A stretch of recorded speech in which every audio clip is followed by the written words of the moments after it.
10 façons de réduire votre risque de cancer. Qu'est-ce qui cause le cancer?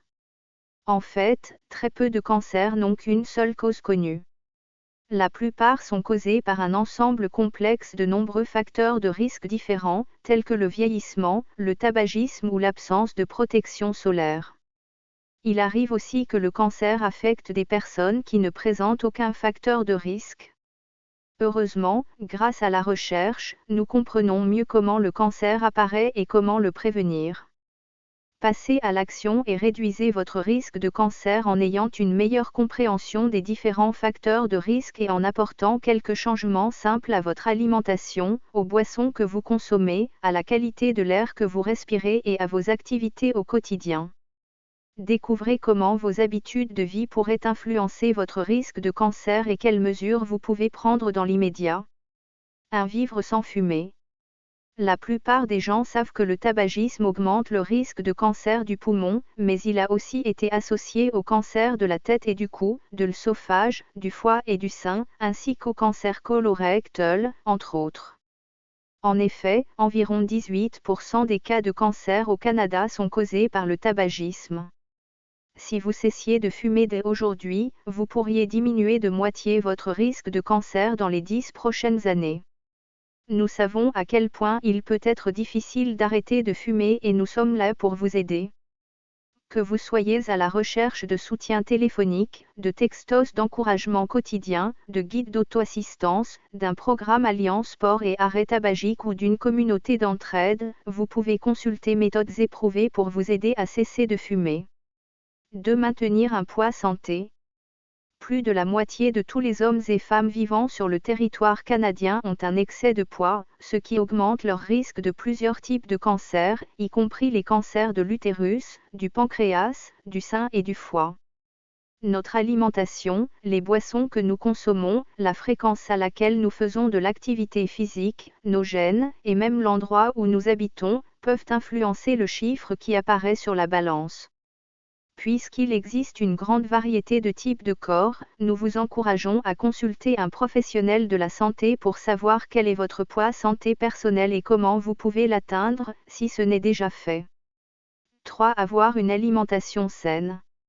Il y a beaucoup d'avantages à avoir une alimentation saine, dont la réduction de votre risque de cancer.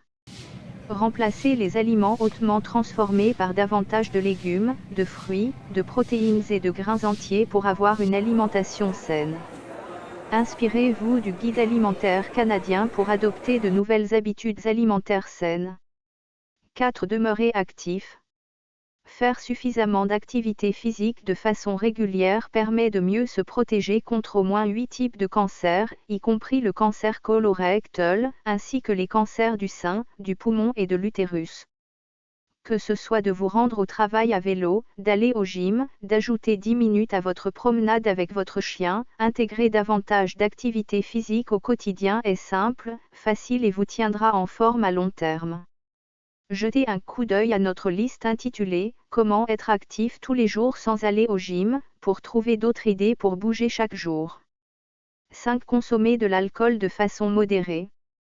Boire 3 consommations et demie par jour double ou même triple votre risque de cancer de la bouche, du pharynx, du larynx ou de l'œsophage. Voilà de quoi dégriser.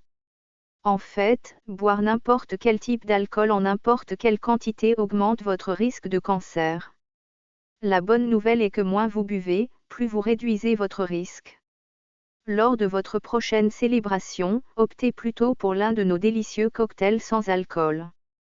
6. Se protéger du soleil. C'est bien vrai, une exposition directe excessive au soleil peut augmenter le risque de mélanome, et au Canada, environ 65% des cas de mélanome sont attribuables aux rayons UV. Protégez votre peau des dangereux rayons UV du soleil en vous tenant à l'ombre et en portant des couches de vêtements tissés serrés, un chapeau, des lunettes de protection et un écran solaire à large spectre, avec un FPS de 30 ou plus. En vous protégeant du soleil toute l'année, vous pourriez diminuer votre risque de cancer. 7. Se renseigner au sujet des vaccins. Il a été démontré que certains virus, comme celui de l'hépatite B et du VPH, causent le cancer. Bien que ce ne soit pas toutes les personnes présentant ces infections qui développeront un cancer, il est important de savoir qu'il y a un lien entre les deux et d'apprendre ce que vous pouvez faire pour réduire votre risque de cancer. Passez à l'action et demandez à votre médecin si la vaccination vous convient. 8. Vérifiez la présence de radon. On sait qu'environ 16% des décès par cancer du poumon sont liés au radon, un gaz radioactif naturellement présent dans l'air, qui n'a pas de couleur, d'odeur, ni de goût, et qui peut s'infiltrer dans les maisons par les fissures et les crevasses. En effet, le radon est la première cause de cancer du poumon chez les non-fumeurs. Assurez-vous de protéger votre famille contre le radon à la maison en vous procurant une trousse d'analyse en ligne ou à votre quincaillerie locale. 9. Tenir les hormones à l'œil.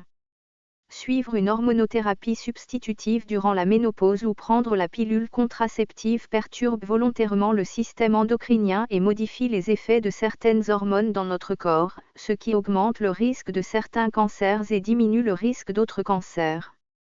Apprenez en plus sur le rôle que jouent les hormones dans votre risque de cancer et discutez des risques et des avantages avec votre médecin. 10. Passer des tests de dépistage. Il est souvent plus facile de traiter le cancer lorsqu'il est détecté rapidement. C'est pourquoi il est si important de reconnaître ce qui constitue la normale pour votre corps, afin de pouvoir signaler tout changement à votre médecin et savoir quand passer des tests de dépistage pour différents types de cancers, selon votre âge. N'attendez pas. Prenez rendez-vous avec votre médecin si vous remarquez des changements dans la façon dont vous vous sentez ou si vous présentez de nouveaux symptômes physiques. N'oublie pas de t'abonner, liker et partager pour sauver tes proches.